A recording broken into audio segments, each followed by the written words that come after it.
पुरानी दुनिया में पहाड़ों और दरियाओं के दरमियान एक छोटी मगर खुशहाल रियासत थी जिस पर बादशाह नोमान हुकूमत करता था। बादशाह नोमान बहादुर, इंसाफ पसंद और अक्लमंद था, मगर एक बात इसकी कमजोरी बन गई थी, वो अपनी अजमत और दौलत पर बहुत फख्र करता था।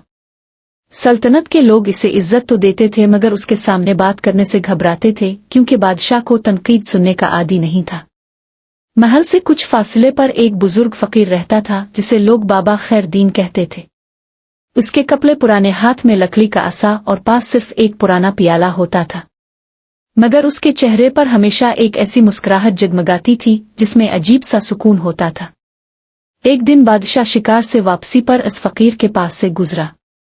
इसने देखा कि फकीर टूटे हुए पियाले में थोड़ी सी दाल और 2 खुश्क रोटियां लेकर बैठा है और खुशी से अल्लाह का शुक्र अदा कर रहा है। बादशाह हैरान हुआ।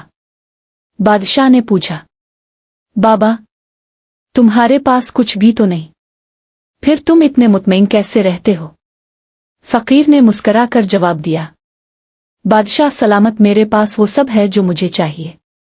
मेरी चाहतें कम हैं, इसलिए मेरी जिंदगी सुकून से भरी है। बादशाह ने तंजिया हंसी हंसी, अगर मैं तुम्हें अपनी दौलत का एक हिस्सा दे दूं तो तुम देखोगे कि असल सुकून क्या होता है। फकीर ने नरमी से कहा, हुजूर, दौलत सुकून नहीं देती बल्कि आजमाइश देती है। ये बात बादशाह के दिल को लगी, मगर इसने इसे चैलेंज समझा। अच्छा, मैं तुम्हें आजमाइश में नहीं डाल रहा, बस देखता हूं कि तुम्हारी बात कितनी सच्ची है। अगले दिन बादशाह ने हुक्म दिया कि फकीर को 100 सोने के सिक्के दे दिए जाएं। मुहाफिजों ने सोने की थैली फकीर के हाथ में थमा दी। जैसे ही सोना फकीर के हाथ में आया, इसका दिल धड़कने लगा। जिंदगी में पहली बार वो दौलत का वजन महसूस कर रहा था। वो थैला लेकर अपने टॉट वाले घर की तरफ बढ़ा, मगर रास्ते में ही इसे लगा कि कोई इसका पीछा कर रहा है। वो छप छप कर चलने लगा, मगर दिल के अंदर खौफ बैठ चुका था। रात को इसने थैला तकी के नीचे रखा, मगर जैसे ही आँख लगती इसे लगता कोई दरवाजा जोर से खोलकर अंदर दाखिल हो जाएगा। वो बार बार उठकर थैला गिनने लगता, कहीं कोई सिक्का कम ना हो गया हो। पूरी रात उसकी आंख ना लगी।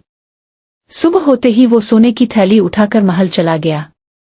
बादशाह मुस्कुराता हुआ बोला, कहो बाबा खैरदीन, अब तो सुकून मिला होगा ना? फकीर थका हुआ, परेशान और पसीने से भीगा हुआ कहा, हुजूर, ये सोने की थैली रात भर मुझे सोने नहीं दे सकी। हर लम्हे मुझे डर लगा रहा कि ये छन ना जाए। मैं बेफिक्र था, आजाद था, मगर दौलत ने मुझे कैदी बना दिया। फकीर ने थैली बादशाह के कदमों में रख दी। बादशाह चंद लम्हे खामोश रहा, फिर बोला, बाबा, क्या वाकई कम चीजें रखकर इंसान खुश रह सकता है? फकीर ने कहा, बादशाह सलामत, अगर आप जानना चाहते हैं कि असल खुशी क्या है तो अपने दिल से लालच, गुरूर और बेचैनी निकाल दे। जो शख्स अपनी चाहतों का गुलाम बन जाए वो तख्त पर बैठकर भी फकीर होता है। बादशाह ने फकीर की बात सुनी, मगर इसे मुकम्मल समझ न आई। सो इसने फकीर के साथ एक दिन गुजारने का फैसला किया। इसे लेकर वो जंगल के किनारे एक छोटे से टीले पर गए, जहां फकीर रोजाना शाम को बैठा करता था। पहाड़ दूर चमक रहे थे, हुआ नरम थी, परिंदे गीत गा रहे थे। फकीर ने कहा, हुजूर, ये मंजर देखें, क्या इसमें बादशाही के तख्त की कोई कमी है? बादशाह ने गहरी सांस ली और चंद लम्हों के लिए दिल का बोझ कम महसूस किया। फकीर ने कहा, खुशी दिल के अंदर है, महल के सतूनों में नहीं। और दौलत का असल फायदा तब है जब वो दूसरों पर खर्च हो, दिल पर नहीं। ये बात बादशाह के दिल में उतर गई। इसने फकीर को गिले लगाया और कहा, तुमने मेरी आंखें खोल दे। मैं आज के बाद अपनी दौलत का गुरूर नहीं करूंगा, बल्कि इसे अपनी रियाया के फायदे में इस्तेमाल करूंगा। इस दिन से बादशाह नोमान के फैसले बदल गए।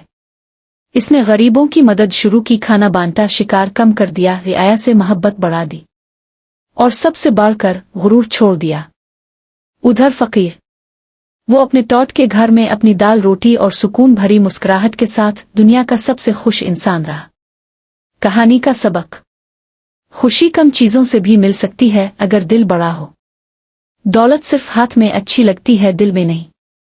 सादगी में वो सुकून होता है जो बादशाहत में भी नहीं मिलता।